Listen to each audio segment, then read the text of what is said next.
d'aquest llibre, què puc explicar? La primera cosa que explicaré d'aquest llibre, que em fa molta gràcia, és que, veieu aquest color? El color taronja és el color de les cocotes clàssiques, eren totes d'aquest color. Són més cireres, no? Ara s'ha posat de moda, doncs, la jaqueta que porta la Tito. L'Assumpció. I ara són més d'aquest color perquè són més frufru i es veu que lliga més amb les cuines modernes. Vull dir, com a objecte de decoració. Tot i que per dins manté el color crem perquè es vegi tot i que per dins manté el color crem perquè es vegi com treballa i es vegi el color i el color dels aliments.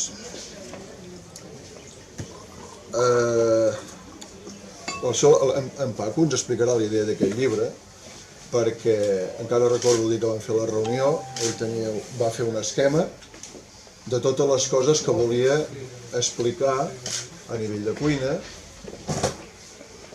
perquè el seu desig és que la gent torni a cuinar a casa sense complicar-se la vida, perquè moltes vegades la gent a casa vol imitar les cuines dels grans restaurants i no hi ha ni personal, ni temps, ni mitjans tècnics ni tecnològics.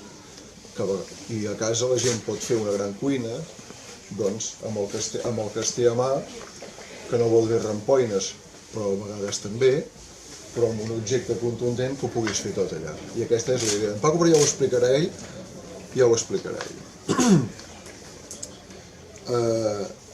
Ostres, aquesta cassola, el que més em va agradar d'aquesta cassola és, vull dir, anar a la fàbrica quan ho feien, i no em van deixar fer fotos. Això és l'única cosa que això em va saber molt de greu.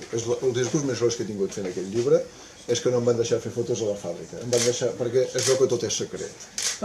O sigui, si hagués fotografiat un tros de ferro, diu que la competència hauria vist quin tipus de ferro feien servir. Si hagués fotografiat els motllos, que era gros com aquesta llibreria fantàstica, diu, ara no sé si és la més antiga o la segona més antiga de l'estat espanyol, aquesta llibreria on som ara, doncs un magatzem com aquest amb tots els motllos que fan servir per fer aquells motllos de sorra que després hi tireu la fosa. Fins i tot no em deixaven fotografiar ni la temperatura. Vaig treure el mòbil una vegada i em va dir aquí. I encara menys com fan les dates sobre el ferro colat. Exacte. I el ferro colat no és negre, és gris, és de color com el filferro, és de color de filferro. O sigui, allò que ens pensem que és negre i que a vegades ens veiem, és que el fondo negre és l'autèntic, no. El fondo negre és un colorant. El que veiem és un color que s'assembla més a l'or blanc o a la plata. És el color típic. Allò, tot el que ve després són pintures. A veure, totes les receptes que hi ha aquí, jo desgraciadament no les he pogut tastar totes, però totes les que he tastat són extraordinàries. El que puc dir és que les mítiques, gràcies a Déu, me les va deixar tastar. Les de les ostres, les de les angules, i puc donar fe que queden molt i molt bé.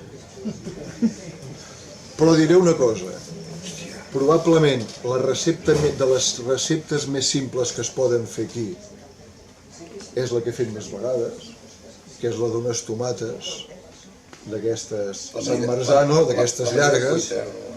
L'amanida aquella que sembla una amanida cuita. Que sembla una amanida cuita. Allò és extraordinari.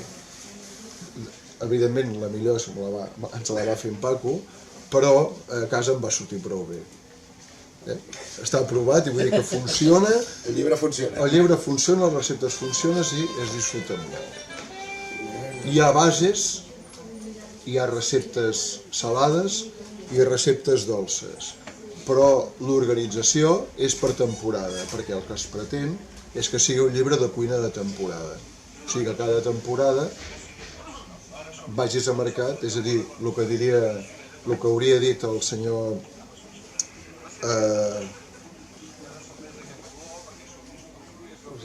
Paul Bocuse, cuina de mercat. Cuina de mercat. O sigui, la filosofia és de cuina de mercat. I és d'anar a comprar i fer cuina de mercat. I fer cuina de temporada i la cuina de l'hora de casa. I aquesta és la distribució. De primavera a primavera, de primavera a estiu. I penseu que les temporades se solapen i que desgraciadament cada dia són més solapades perquè les temperatures ens pugen cada dia. Ja està. Defensor del territori, defensor d'una cuina del paisatge i sobretot defensor de conèixer el productor, o sigui, de poder tractar de tu a tu amb el productor, de quan vas al mercat i saber què has de fer. Que més o menys això em sembla que és el que ens agrada a tots els que som aquí. Bé. L'Abraham Simón se l'ha llegit molt bé, el llibre. A més, ell és, com a mínim en Cassoles de Terrissa, a més em va acompanyar, vam anar a veure en Mercader, era en Mercader el senyor... Mestres. Perdona, en Mestres, Josep Mestres. en Josep Mestres, aquí a Quart, quan vaig començar a fer això i vam veure com feien les cassoles de terrissa. De fet, encara hem de fer una cassola de terrissa d'aquella manera tan valenciana. Encara tenim la segona visita per fer. Tots vam estar aquí quan va presentar el seu llibre de la cuina de les cassoles de Girona, que és un gran llibre, que em sembla que ho hem comentat tots a bastament. I a més defensa unes tesis molt i molt interessants perquè ha fet una gran recerca i per això, o sigui, la persona indicada per presentar el llibre avui aquí era ell, era l'Abraham, i per tant, per això t'ho hem demanat. Bon dia a tothom. I abans de res, doncs, agrair per descomptat en Paco Pérez i en Salvador García Arbós que em demanessin per fer això, que al mateix temps és un honor i un repte, també, no? Jo també val a dir que en Paco personalment no el coneixia, tot i que havia estat en algun congrés o en algun fòrum de cuina i l'havia vist, però personalment ens hem saludat avui per primer cop aquí. I també agrair a la Geli, a la llibreria Geli, una altra ocasió per presentar un llibre de cuina i parlar-ne entre tots amb convidats del seu nivell. De fet, potser ja el acabarà d'introduir ell, si fos el cas, però per qui vagi despistat, el senyor Paco Pérez és un dels grans cuiners, dels grans mestres més reconeguts aquí a Espanya. No cal que ara tampoc a ell li agrada massa, perquè és una persona senzilla i humil i molt assequible, repassar tota la seva trajectòria, però vull dir, si haguéssim de comptar o si haguéssim de mesurar, que tampoc és la meva manera de veure, no? Però si haguéssim de mesurar-lo per al nombre d'estrelles Michelin, és la segona persona que en té més d'Espanya, no? I remena molts restaurants, molts locals, amb diferents tipus de menjar, però tots ells perfeccionats. Es pot fer unes patates fregides amb un ou fregit, amb unes patates rosses i un pernil, doncs de la millor manera possible, doncs, amb els restaurants que ell té, doncs, des del Miramar, la Terra, el Cinc, etc. Per tant, molt agraït per haver confiat en mi en la presentació. El que tenim aquí és un llibre, jo no diria un llibre de cuina tradicional, sinó un llibre de receptes de cuina tradicional fetes amb cassola, però dins de la cassola, el tipus de cassola que estem parlant, que és la cocota. Si haguéssim de centrar de què parla aquest llibre, receptes de cuina tradicional, dins de la cuina tradicional hi ha molta cuina tradicional, cuina popular tradicional, cuina marinera tradicional, i també té algunes aportacions pròpies de plats o de variants que ell fa, però que sempre veus el reregust que estem parlant de cuina tradicional.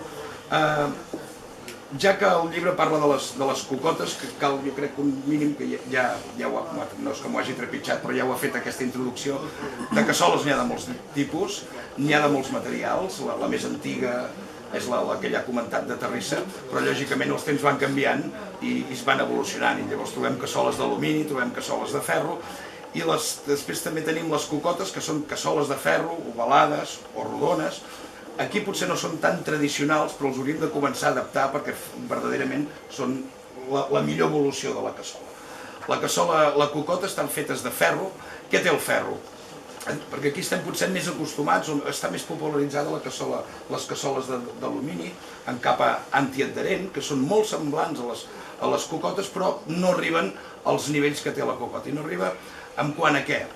Primer, en quant al material. El material és el ferro, a diferència de les d'alumini, que és l'alumini. L'alumini és 3 vegades menys dens que el ferro. És a dir, per la mateixa cassola d'alumini, una de ferro pesa 3 vegades més. I això vol dir que té més massa. I quan diguem que té més massa vol dir que costa molt més d'escalfar, però també, un cop escalfada, retén molt més la calor. Que això, per posar-vos un exemple molt ràpid del que vull dir amb això, la importància que pot tenir això, evidentment que tanques el foc, que retén l'escalfor i per tant la temperatura no et puja més i acaba de coure i penetrar. Sobretot quan parlem de peixos, que les coccions són molt... I això és el que ens ensenya l'alta cuina, les coccions precises del peix, perquè no quedin eixutes les carns del peix, que es desnaturalitzen molt abans que les de carn, etc. Llavors, la cassola de ferro, l'exemple potser més perquè us veieu la intenció de la importància de tenir més massa, és, per exemple, quan fem jo ho faig a casa, quan tinc molts convidats i haig de fer molts xurros, sempre ens diuen els grans cuiners que ojo amb la temperatura que ens baixa. Quan fregim, ens baixa la temperatura perquè incorporem elements freds. Penseu que quan tenim una cassola amb 3 litres d'oli calent, per fer una fregida, suposem que la fem a tot, que no és el cas del llibre, però per posar-vos aquest exemple, tenim 3 litres d'oli calent, que en el moment que hi posem els calamars o els bunyols ens baixa la temperatura. Si ho fem amb una cassola de ferro, que potser pesa 10 quilos, o 7, a diferència de les d'alumini que en poden pesar 2 o 3, tenim a més dels 3 litres d'oli, tenim 7 quilos de massa de ferro calent, i per tant ens retén molt més l'escalfor. Llavors jo quan faig bunyols a casa, agafo la cassola de ferro vella, aquella de pescadors, i llavors tenim molta més massa calenta i ens ajuda a retenir. Aquesta és la base potser de la cocota. Però la cocota no s'acaba aquí només, sinó que la cocota, a més, l'altre avantatge, té moltes avantatges, però l'altre avantatge és importantíssima, és que a diferència de les cassoles d'alumini, que tenen aquella capa de teflon, és que estan esmaltades, és a dir, estan vitrificades, i aquest és el gran secret de les bones cassoles, les Creuset o les Estof, que tenen aquesta tècnica d'esmaltat que fa que tens la doble opció, a més, de que tens una base antiadherent que pots marcar, que pots primer enrossir per després, amb l'ajut de la tapadora i jugant amb els vapors, pots fer diferents jocs, com pots fer estofar, pots guisar, pots ofegar, pots fer 50.000 tècniques de cuina amb un sol ingredient, amb una sola eina, que és la cocota. Amb la cocota comença la cuina, tots els plats estan fets només, aquesta és la gràcia d'aquesta cuina que ell reclama i que vol que ens apropem i que no deixem aquesta cuina tradicional feta amb cocota, que comences amb la mateixa cassola, tot ho fas amb la mateixa cassola ho acabes i la portes a taula. I no només la portes a taula, sinó que inclús en el llibre o en alguna entrevista que t'han fet, doncs la pots rescalfar amb la mateixa cassola o la pots fotre a la nevera amb la mateixa cassola, perquè la tècnica de l'esmaltat que tenen aquestes cases, i per això tenen el preu que tenen, que després en parlarem, és que no, a diferència dels avantatges respecte a la cassola clàssica de terrissa, és que no s'impregna de cap aroma, no penetra en els gustos i per tant és completament impenetrable, vull dir, la netegem, hem de tenir només uns cuidados en quant als canvis sobtats de temperatura, però és una eina extraordinària. A més, a l'estar feta de ferro, és apta per qualsevol tipus de cuina. És a dir, podem fer servir inducció, podem fer servir flama, podem fer servir forns elèctrics, podem fer servir qualsevol tipus d'eina, a diferència de les de terrissa o les d'alumini, que li han de posar una base fèrrica. I no m'allargo amb això perquè suposo que l'autor del llibre, els autors ens en parlaran. Per últim, també, per dir alguna cosa més de la cassola, és la seva gruixària. Són cassoles gruixudes, i això és molt important a l'hora de treballar i a l'hora de cuinar. La difusió del calor costa molt més, però un cop la tens és molt més uniforme i et retén molt més. Seria l'oposició, potser, això ens ho dirà ell, a les sartens o aquestes paelles de coure, que és ràpidament li dones temperatura, que a mi amb aquestes no, però per contra te retén molt més. Gairebé cap inconvenient té aquestes cocotes, els únics inconvenients que sempre es diuen és el pes, però bueno, el pes jo el trobo molt relatiu, perquè tampoc estem remenant-la, sí que cal alguna vegada, potser sacsejar, millor que pas remenar amb una espàtula, però el pes no és massa important perquè tampoc l'has d'anar traginant. I l'altre punt és el preu. Però bueno, el preu, jo sé que hi ha gent que es gasta 1.000 euros amb això i se'l canvia cada 2 anys. Aquesta cassola, potser te'n valen, les més petites valen gairebé 200 euros, algunes 300 i 300 i pico, però és que són absolutament per tota la vida. una paella entienderem, els que cuinem una mica et dura un any, com a molt, i si fas salsa de tomata ja la pots quedar ràpid. Però, en canvi, això, si la cuides amb mínims cuidados, et dura tota la vida, gairebé tota la vida. I anem entrant al llibre, ja hem fet aquesta introducció a la cocota i anem a parlar del llibre. Jo, de seguida que vaig comprar el llibre, que el tinc del 16 de novembre, el primer que vaig sentir és una gran alegria. Una gran alegria perquè des de l'alta cuina ens parlen de la cuina tradicional. Amb la voluntat de la gent, del poble, dels ciutadans normals i de peu, podem accedir en plats molt precisos i molt ben explicats, gairebé sense marge d'error, a fer algunes receptes tradicionals molt ben fetes amb aquesta estic, que és la cocota. Habitualment, i és lògic, els grans cuiners d'avantguarda, els grans cuiners d'autors i reconeguts, fan llibres de la seva pròpia cuina, d'aquesta cuina d'autor, i és ben natural, és la cuina que fan. Alguns també han fet, no cal dir noms, però reculls de les receptes de la mare, que és agafar les receptes de la mare i fer-ne un llibre. No és aquest el cas. En Paco Pérez i en Badó no han agafat plats tradicionals, han enganxat la recepta i l'han feta, sinó que l'han revisada. Revisada sense desvirtuar-la, pel sentit que poden fer-ho de sobres i la cuina que ells fan ho demostra, no?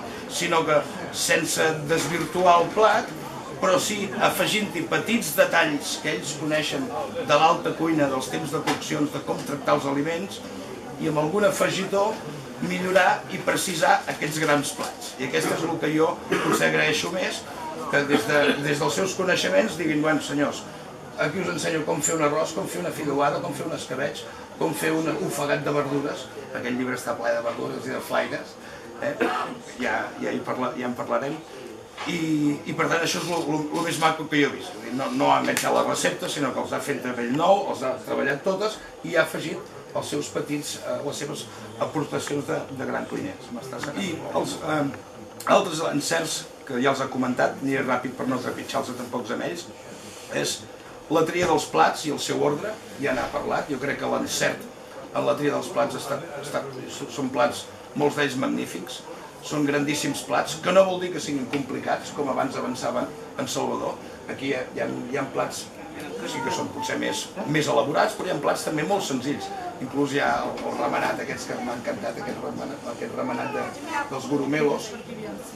Els gurumelos, aquí és un bolet que no coneixem, potser és una picada d'ull també a la zona de sud-oest d'Andalusia, perquè és un remenat d'ous amb la clara aixecada, no? Amb els gurumelos. El gurumelo és la manita ponderosa, és una manita, és un bolet que aquí quasi no és conegut perquè gairebé que jo sàpiga, soc bastant desconeixedor d'aquest bolet, del sud-oest d'Espanya, d'Andalusia, de parts d'Extremadura. És un bolet blanc que trenca la terra i surt sencer, i ell el barreja amb pernil ibèric, amb unes llesques de pa fregit i amb un remenat d'ous deliciós, que no l'he fet encara, però vull dir, només de llegir la recepta ja l'ensumo. Per tant, la tria dels plats, el donar el seu ordre per temporades, és a dir, aquest és un llibre adreçat a les persones que diuen vull fer un plat tradicional i que no em falli, i que sé que està aprovat i tastat per un gran cuiner. No estem anant a la recepta clàssica de tota la vida, que et diuen un grapat de cebes, una mica d'això, un raig sinó que hi ha unes receptes molt precises, i sobretot per temporades. És a dir, si estem a la primavera, mirem aquí quins plats tenim, hem d'anar a mercat, producte fresc, el producte sempre és important, no cal dir-ho, i per tant tenim una recepta molt ben detallada per no espifer-la en cap moment. Hi trobareu remenats, ofegats, verdures, amanides, arrossos, escabetxos, suquets, macarrons, verdures, postres, etc. El segon encert que jo hi trobo és que les explicacions de la recepta són precises, metòdiques, exactes, són fàcils, és a dir, que gairebé tothom sense massa coneixements de cuina s'hi pot abocar. No és com el llibre aquell que de vegades diu la cuina de l'àvia, feu un sofregit d'aquell fosc, d'aquells que fan al Baix Empordà o de l'Empordanet, que realment si no estàs avesat a fer aquell sofregit no saps massa bé com posar-t'hi. Aquí no, aquí les indicacions i els temps són molt precisos i això també és d'agrair. Un altre encert, les fotografies. Les fotografies. Aquí, a diferència de la fotografia de l'alta cuina, que està feta per agradar, perquè són cuines La cuina d'avantguarda és una cuina que et vol omplir amb els 5 sentits, i la primera imatge és el plat, i gairebé tots els plats que veiem a la cuina d'avantguarda per ells sols ja són un quadre. Aquí no, aquí les fotografies ni molt menys estan fetes perquè el plat sigui maco, que també pot ser que ho sigui, sinó que estan fetes perquè pas a pas vegis el que hem de fer, per no equivocar-nos, per no deixar marge d'error. Amb un cop d'ull una imatge val més que 1000 paraules, i en aquest llibre és molt d'agrair, veus com arribes al final del plat amb les fotografies, i per tant un gran encert també amb això. Ja ho he dit, la tria dels plats tradicionals, no em vull repetir, també vull anar ràpid. És bàsicament cuina de pescadors, cuina tradicional, però també cuina tradicional d'aquesta zona, sobretot, però també trobem picades d'ulls, com el que he dit, aquest plat que ens ha fet ell, dels gurumelos, però també hi ha plats de pescadors, hi ha suquets, també tenim picades d'ull o 2 receptes clàssiques, de la cuina clàssica de restaurants, com són les múrgoles a la crema, però que te diuen com fer-les exactament i no fallen. Les ostres al cava, és un altre clàssic de sempre, però aquí tenim tots els passos explicats des de dalt, des dels que en saben més, que això és importantíssim. I altres adaptacions també de receptes de la cuina popular. I per últim, en quant als encerts que jo he trobat al llibre, és la incorporació, i aquí torno al que dèiem abans, perquè està explicat des de l'altíssima cuina, persones que coneixen perfectament el producte, la incorporació de petits detalls que ens poden millorar la cuina tradicional. I aquí sí que vull ser contundent. La cuina tradicional no és monolítica, no està quieta. El que passa que els homes vivim molt poc. I perquè una cosa passi, alguns antropòlegs diuen que perquè una cosa passi a ser tradicional han de passar 3 generacions o 100 anys, per dir-ho d'alguna manera. Per exemple, els calçots, per exemple, fa poc més de 100 anys que els fem, ja podem dir que són tradicionals. Llavors tenim la idea aquesta de no, el suquet es fa així. Home, doncs sí, però si es pot millorar i amb alguna aportació, no es tracta de desvirtuar-lo, que ell no ho fa, ell veus clarament que estàs menjant un plat tradicional, però sí que t'hi aporta aquell detall. Un dels detalls, que vull que després ens expliqui si ens té bé, perquè he vist que l'aplica al 35% dels plats, és aquest brou marí, és a dir, ell fa aquesta base de caldo marí a base d'algues, que no és un brou de peix, que ens aporta, això ho fa molta gent, feu un fumet de peix, un arròs de llamàntol, i agafeu peix de roca i feu. I llavors fan el mateix arròs, amb un arròs de gambes, però fan el mateix fumet de peix. Dic, escolta, no, l'arròs tindrà gust sobretot del fumet de peix. Aquí no, estem parlant d'una base de fons marí que ens transmet una bufetada d'esquitxos, d'aroma, de ioda, només de mar, només de mar, gairebé aquella olor que tenim quan hi ha un temporal de llevantada, les onades trenquen contra les roques i contra les algues i els musclos, i doncs aquella aigua pulveritzada és això. I ell ens ho aporta, i això jo crec que és molt interessant, tampoc és l'única que ho fa amb l'alta cuina, però sí que ho podríem adaptar-ho i, per què no, incorporar-ho a molts plats que fem. I és només un brou molt senzill, jo he estat preparant amb la wakabe, amb el kombu, i tot el jonc marí no l'he trobat, ja ens ho explicaràs on es troba el jonc marí, un porro, i afegeix els shiitakes, però sí que és una base de dir, amb això tens una bafarada de mar neutra que t'està donant el mar a la cara. Després tu acabes el plat com vols, perquè això és un fondo només que per tirar el plat endavant. I això sí que trobaria molt interessant que ens ho expliqués aquest tema. I altres petits detalls, veus com per exemple els calamars, et diu sempre posa els calamars en pell. Ara tenim una mania, no, ara ja fa temps, tothom pela els peixos, pelen els llenguados, aquell llenguado petit de 300 grams, no, facin filets, traguem l'espina, no la vull. Ostres, no cal tot això. Aquests petits detalls, des de l'alta cuina t'ho estan dient, el calamar no cal que li treguis la pell, sisplau. No m'enrotllo més perquè suposo que ells han de parlar més que jo, i acabo amb l'estructura del llibre. L'estructura del llibre, doncs hi ha les 30 primeres planes, ens parla de la introducció a aquesta cuina, de l'evolució d'aquestes cassoles fins a arribar a la cocot, com es fan les cocots, això que ha introduït, això són 30 planes, i llavors està estructurat en temporades, però primer hi ha 9 bases de 9 fondos, moltes els podem fer servir, altres són més pròpies de restaurants, de restauració, i llavors tenim 7 receptes de primavera, tenim 10 receptes d'estiu, tenim 6 receptes de tardor, 7 receptes d'hivern i 8 postres, si no m'erro. Aquesta és l'estructura del llibre. Sorpresa, quina sorpresa m'he trobat? Ostres, es nota que és del Miramar, i es nota que la cuina del Miramar té una finestra que dona al mar, perquè de totes aquestes cocotes, de totes les 30 receptes, sense comptar els postres, de les 30 receptes, totes són de peix quasi bé. I llavors dic, hòstia, jo estava buscant algun lloc que ha de posar de peix. Només hi ha una que és el picantó, hi ha mars i muntanyes, hi ha uns arrossos magnífics, molt fàcils de fer, que no us podeu equivocar, això ho recomano vivament, em sembla que hi ha 6 arrossos comptant el de l'arròs amb llet. Flaires de mar, vaig entretenir-me a mirar els ingredients de les receptes del llibre, no els diré tots, però està clar que hi ha flaires de mar, des d'aquest brou de mar, de ioda, el calamar li encanta, les sèpies, camarlans, gambes, diamantos, groines, musclos, espardenyes, navalles, cuires, sardines. Hi ha moltes flaires d'or, es nota molt que li agraden, i tot és verdures d'aquí, pèsols, faves, carxofes, espinacs, esparres, ceba tendra, all tendre, tomata, carbassó, flaires de muntanya representades pels bolets, tòfona, múrgoles, goromelo, rovellons, moixernons, moixerons verdaders, hi ha els 2 moixernons, la rosira gambosa, els ceps, i per últim també maneja molt precisament, sense passar-se, perquè ho veus amb les proporcions, i quasi sempre són fresques, les herbes aromàtiques del país, que les remena molt de seny i mesura i encert, com són el marduix, la farigola, el cilantre, el julivert, el gingebre, citronella, sarfull, el fàbrega, estragó, orenga, fonoll, maní, etc.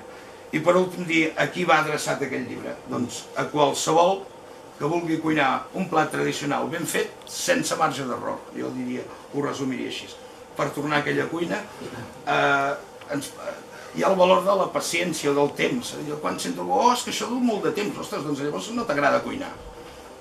Evidentment, a mi m'empipa molt més picar 5 quilos de ceba, això sí que és pesat. Però estar a casa escoltant música, mirant la cassola, sí que al principi has de rossejar i has d'estar-t'hi un moment, però després és una cuina pausada, per escoltar música, per estar tranquil. Jo, com vaig dir a la presentació del meu llibre, i no m'agrada parlar del meu llibre, dic que per mi és un pal. Ara l'he cagada amb el que anava a dir, perquè aquest senyor és un gran aficionat al futbol, i té restaurants amb en Pep Guardiola i altre. I jo, en canvi, el futbol m'avorreix com un ostre. I llavors diu, però has d'estar mitja hora fent el sofregit. Bueno, i tu t'estàs 2 hores mirant el futbol, els 10 milionaris o 20 milionaris tocant la pilota, que a mi no m'agrada. És a dir, hem d'aprendre a disfrutar. Quan feu aquest plat, encara que hi dediqueu, perquè hi ha plats en mitja hora, i veieu el que us surt, segur que no us serà tan pesat fer-lo, no? I per tant el recomano de tot cor i vivament, perquè és cuina tradicional, vista des de dalt i amb aquests tocs que ens faran que... I per últim, una cosa del peix també, i acabo aquí, que el peix a casa el solem fregir, el solem fer a la brasa, el solem fer al forn, però molt pocs fem peix a part dels suquets, o alguna sarsuela, que tampoc el fem ben en cassola, no els fem amb cassola, el peix. I aquí hi ha 2 o 3 receptes, no m'allargo més, però ja ho comentaré després, les tenia marcades per explicar, però em sembla que ja he xerrat massa. Hi ha, per exemple, el lluç a la marinera, que és deliciós, amb aquests pèsols i aquestes cluïses, que no és cap recepta res de nou, però és molt precisa, jo l'he feta i surt clavat, clavat amb el temps i els temps de cocció. No m'enrotllo res i gràcies, dono gràcies en representació de tothom per haver fet aquest llibre i que espero que tingui continuació, perquè aquí, si afegim les carns i llegums i tal, poden sortir molts més com aquests. Moltes gràcies, Paco, i gràcies, Badó, per aquesta aportació a la nostra cuina. Molt bé, res. La diferència entre el futbol i la cuina és que les alegries del futbol, quan són alegries, són molt grosses i ho celebres amb un bon àpat, però quan falla el futbol tens un disgust molt gros i ets capaç de no menjar. En canvi, la cuina no falla mai. I sempre ens dona alegria. Ostres, gràcies, no sé pas què afegir. Em sembla que en Paco té moltes respostes per donar-te, perquè li he fet moltes preguntes. I sobretot que comenci per la mar damunt. Esclar, és que no tothom s'aixeca, fas així, si veus la mar damunt i sents olor d'alguer cada dia. I aquesta és la gran avantatge que porta ell. Mira quina cara que fa. I això li dona la mar damunt. I esclar, i la tramuntaneta aquella que ve. Paco, ens has d'explicar moltes coses. Bueno, un dia tothom, qualque cosa a dir, no? I pensa que tu i ell vam parlar prou de llibre. Abans de res, agrair a la llibreria Geli, Abraham, Bueno, sempre diuen que parlo de futbol, sempre ho diuen. Salvador està aquí, Ion, editor i Planeta Gastro, per donar-nos l'oportunitat de fer un llibre quotidià, senzill, amable, que el que hem volgut és transmetre que al final som una mica el que cuinem, el que mengem, i el que volíem fer amb aquest llibre era tornar a intentar portar aquesta cassola a casa, aquests aromes, i dedicar-li una mica de temps a allò que és cuidar-se. A partir d'aquí, com surt la idea? La idea surt tan senzill que a mi m'agrada sempre, quan estem fent el servei, posar una cocot sobre el cop de fer, i mentre anem fent el servei jo em vaig fent el menjar. I llavors ens vam donar compte que d'una manera molt senzilla i pràctica podíem tindre una cassola acabada al servei i poder menjar d'aquesta cassola sense haver utilitzat res, cap altre estoc. Llavors ens va convèncer molt la idea, perquè avui en dia el temps se'ns ha menjat. El temps no ens deixa temps per nosaltres, no dediquem només al temps dels altres. Llavors vam dir, ostres, com poder cuinar, fent el menjar en una cassola, sense tindre que embrutir molt, sense després tindre que començar a rentar estris, sinó simplement allò tan antic com és el foc i una cassola. I poder gaudir de tots els ingredients que ens envolten. Al final, si ens fixem, és quasi tot una mica de terroir, una mica la nostra horta, la nostra mar i la nostra muntanya, tant empordanès i tant, com em diuen, de la mar damunt. Tenim la muntanya aquí amunt del mar i darrere a l'esquena tenim una horta increïble, que tenim la plana de l'Empordà, que hi ha una horta meravellosa. I llavors, a partir d'aquí, el que vam voler fer és simplement un petit llibre que viatgis a través del temps, tot l'any, amb tots els ingredients que van vinguent, als mercats, a la nostra peixateria, a la nostra verduleria, i poder gaudir d'aquests ingredients dintre d'una cassola. Què sí que és interessant del llibre? El més interessant del llibre jo penso que és que les receptes es sortiran, segur, si fas el pas a pas, perquè estan molt ben explicats i un cop has fet un, el tornaràs a fer, perquè te'n recordaràs de tot el que has de fer. I això és molt interessant, perquè a vegades sí que agafem receptes i hòstia, les fas un cop i són complicades, després has de tornar a agafar. No, aquí, si fas un dia les favetes, les tornaràs a fer sense mirar el llibre. I això és molt interessant. Jo crec que és un camí que obre a simplificar la cuina del dia a dia. Sobre el que diu Abraham del brou marí, mira, el brou marí és una idea al final perquè tot això està complicat, s'està començant a complicar bastant. Està començant a complicar en el sentit marí. Nosaltres disposem cada dia de la fotografia del mar, que és casa nostra, que la veiem des de la cuina. Què ens passa? Que el mar està fotut. Havíem fet malbé el mar. Llavors no podrem disposar de tants peixos, peixicos, per fer aquests brous, a part del nivell gastronòmic que puguin donar. Però sí que hem de començar a utilitzar les algues com fons marins que aporten sutilesa, molta neutralitat, s'adapten tant a la horta com a la mar, com a la muntanya, són depuratius, el podem utilitzar tant per cuinar com per beure. És un dou fantàstic, de veritat, inclús per anar a dormir, les calfes aquest prou que tinguis fet, el veus i és sensacional per anar a dormir. Però el que vull dir és que es presenta un futur una mica complicadet, en aquest sentit, sobretot del mar. La horta no tant, dependrà una mica que sapigueu del temps i de l'aigua, però aquesta recepta que me parlava està ideada i pensada una mica sobre això. I al final també, en l'aspecte gastronòmic, aquests brous no incideixen en el sabor ni en el producte, són neutres. Llavors el que fa és pujar-te el que estàs fent. Això és molt, molt... I són vegans. En certa manera me recorda, perdó que talli, no, sisplau. Aquest brou marí em recorda la sopa escaldada, una sopa escaldada que fem de farigó, però amb algues. bàsicament això, i et dona aquesta... poden fer igual. Perquè ho fas, ho puges a l'ebullició, el deixes infusionar una mica i tens allò, i he anat tastant i pujant i baixant en graduació allò, i tastant-lo com a brou, com estava dient, és molt interessant. Sí, i després te pots menjar les algues. Sí, clar. Sí, agafar les algues, les tallis, te passi una marineta o afegeixes una truita o ja en vulguis, no? Pregunteu que les algues són un producte que vindrà i vindrà més, molt més, perquè serà la proteïna del xocolata, això està claríssim. I bueno, hi poca cosa més a dir, no? Que pugui fer una recepta d'aquest llibre, que la disfrutin. Nosaltres l'hem disfrutat molt, no? Sobretot en Salvador, que s'ha posat tots. Tots no, però sí. Quasi tots. I hem passat una estona molt bé, molt agradable, vam fer família, vam fer cuina, vam passar perquè vam estar bastants mesos fent això, Sí. no? Quasi un any, no? Un any fent aquell llibre, o sigui, és petit, però està ben pensat, ben estructurat. Salvador ha fet una feina increïble, el llibre té un guió, té un escrit fantàstic que porta una mica al coneixement, que al final en el llibre hi hagi tant de coneixement a nivell gastronòmic quotidià, és interessant. Poca cosa més, senyors. Gràcies. Puc fer una per pregunta? vindre. Les receptes que hi ha aquí és exclusivament per la cocot o es poden fer amb altres cassoles o amb altres... Bueno, mira, quan vam tindre aquí com una mica de repte, no? Sí. Perquè al final nosaltres tenim les nostres cassoles, no? Sí. La nostra cassola catalana de fer suquet i tal, i teníem, però la veritat, a vegades les coses són com són. I nosaltres, com tu feia a la cocot, és molt difícil que et quedin en una cassola. Fan, la nostra catalana, és complex. Per què? Perquè, com molt bé ha explicat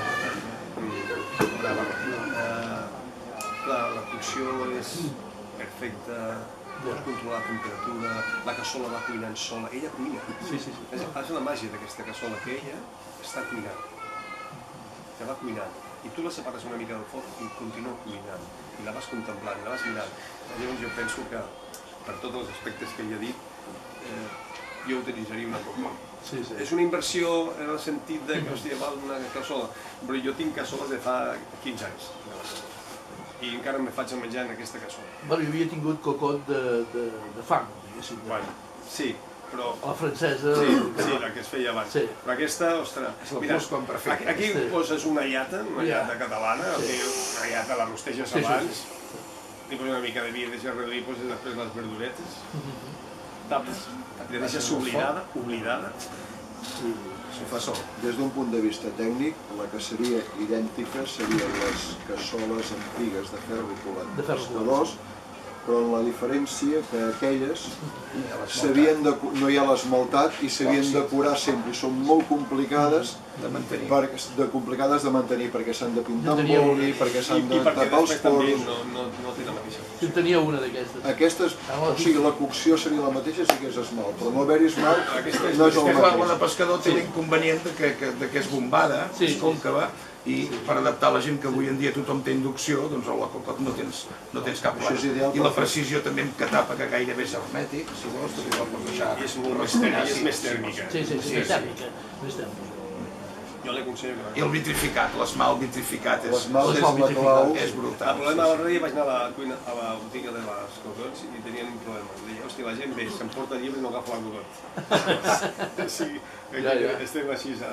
Sí, bueno, no per això Espera, s'hauria de vendre amb una cocota, que Clar, sí. per tenir descompte perquè el compri les dues. Sí, el lot complet, no? Bueno, i el fan, i és el que deia, no? I al final, hòstia, no sé, jo sempre m'ha agradat a les cases amb cuina, que és un dels aspectes que s'han perdut. A mi m'agrada les cases amb cuina, que se senti l'olor a cuina, que la gent se senti a taula amb un mantel i comparteixi i mengi. I això s'ha perdut molt. I això és fer família, això és compartir, això són moltes coses, molts aspectes. I això, aquest llibre, pot ajudar una miqueta a que tornin a reenganxar-se això. A mi, a casa meva, jo tinc 2 fills, ostres, a mi m'agrada el dia que tinc festa, la meva tasca de cada dia és molt complexa, però el dia que estem a casa i tal, jo cuino, m'agrada fer una cassola i m'agrada. Bueno, a mi m'agrada molt el futbol, però he deixat el futbol per cuinar. A mi m'agrada molt el futbol. A ell perquè no li agrada, però el futbol té màgia. no és el mateix veure'l que jugar. No, no, Això no. és el mateix. Sí. No és el mateix cuinar que menjar. A mi m'agrada més cuinar. Els cuiners mengem. Hi ha molta gent que s'oblida que el cuiner és client. El cuiner és client. I el proper que en alguna revista he vist que en sortiran més d'aquest concepte, encara està a les assegudes o està pensat? Ja ho veurem, però bueno, té seguiment. És un model que es pot fer després, com tu dius, agafar i fer un model d'arrossos, de llegums, no concretar més en peixos, molt bé. Bueno, doncs vinga. Comprem un llibre, no? Sí, tots a comprar llibres i després a fer-los servir, perquè si no... Molt bé, eh?